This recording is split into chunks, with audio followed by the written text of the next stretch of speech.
OK, you see, it's separate but connected to the 13-man issue. Now, what we're talking about is uncontested scrums, and I think what everybody was puzzled. Hang on, you get a guy sent off, but you lose 2.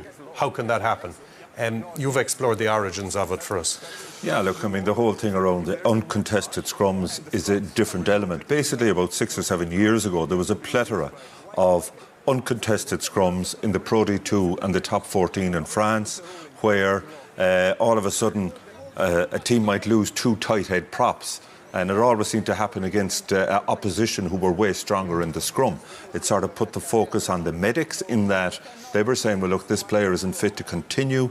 As a consequence of that, I think in France they trialled the law where if you went to uncontested scrums, you had to lose an opponent. You had to lose one of your players. Within 12 months, before the law came in, there was something like 80 matches had been affected. The following season, 2 matches were affected. Okay. And you see, the other issue is when you have uncontested scrums, you have to have 8 in each scrum. Whereas when they're not uncontested, if somebody gets a yellow card, that team can have 7 in the scrum against you. So it has a huge impact on the game, but it was done for a reason, to stop this falsity of pulling players off the field, and so that you were taking a very important element of the game away from a team who were stronger in that area than you were. OK, so we can't suddenly say that this was a good law because it ruled out skullduggery in Pro D2, and now it's a bad law because we didn't like what happened yesterday. Yeah, no, I think it was dead right, and fair play to the referee. I was questioning myself about why there was only 13, why they had to be kind of doubly impacted on it. Yeah. And the referee obviously knew it and knew it very well, and so yeah, like, I think you need it there, but I wonder if the sequencing could change, or I'm sure they will look at it to say, is there any way we can kind of make it more even if it does happen, and it does happen for genuine reasons? So when you say sequencing, so if the injury had happened after the red card, it would have... Well, you would natural justice would have said 14 players was fair punishment. Yeah, so I don't know. I'm sure they're going to look at it and see what are the implications from that, and I'm not sure, to be honest with you. There's also an element here whereby I think... we can't say with certainty, but I'm not sure if the Italian management knew the implication of the rules, because if they had a player, let's say, who was on the bench, one of the props, one of the sub-props, and they brought on Neymar as sub-prop, if he had the capacity to play hooker, then there wouldn't have been uncontested scrums.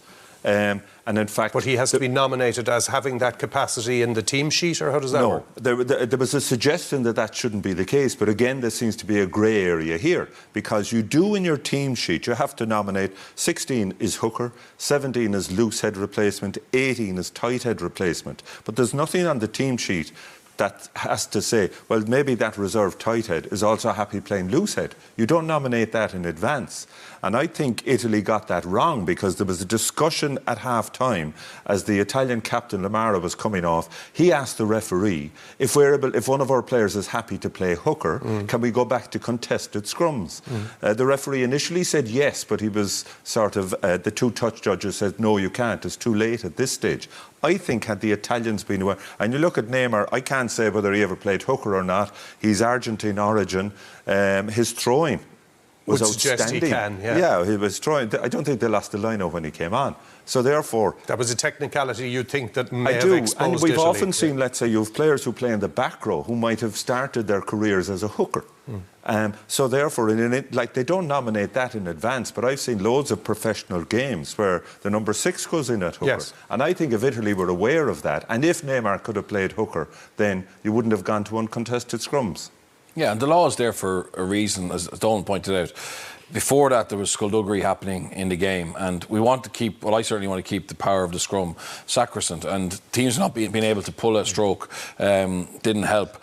Going back to the Italian hooker, sub-hooker, he needs to be aware of his duty of care on the field. And like, people are saying, oh, anyone can get a red card. There's lots of players who play their whole career without getting a red card, and we need to focus on player safety. And if you go on as a hooker for an injury, you need to be totally sure of the consequence of you having a red card as well. Just stay with the red cards. In the URC now, I know this isn't ideal, but we were just doing a bit of desk research. Like 2016 to 18, 3 seasons, 15 red cards. The last 3 seasons, 41, and 6 already this season.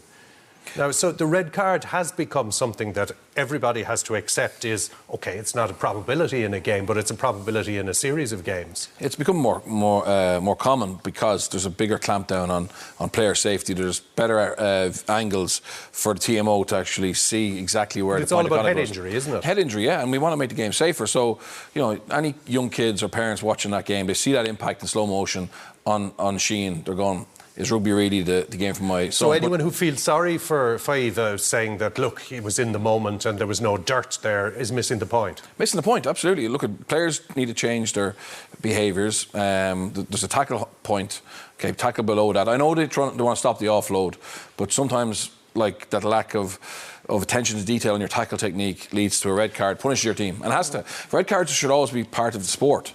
If someone steps outside the laws, and especially a dangerous act, it needs to be punished. Not just we want to have a good occasion. It's just another demand on the player to make sure that they're so accurate in the heat of battle. It is, but look, the game is evolving all the time, and players are required to do things now that they weren't required to do 10 years ago. But it comes back to changing the behaviour of the player. You go back a number of years ago, there was a load of sending offs because of contact in the air, taking out the player in the air looking to field the ball. You don't see that anymore. There was a load of tip tackles, the famous Sam Warburton against France in the World Cup semi-final. You don't see tip tackles anymore. You had to change your behaviour. So the red cards, the increasing use of red cards is going to have the positive effect? It will in the long term, but there will be pain. There's more tackles in the game than, certainly fellas competing for high balls. So therefore, the incidence of something like Saturday, there will be more of them, but you have to change your behaviour. That's the bottom line.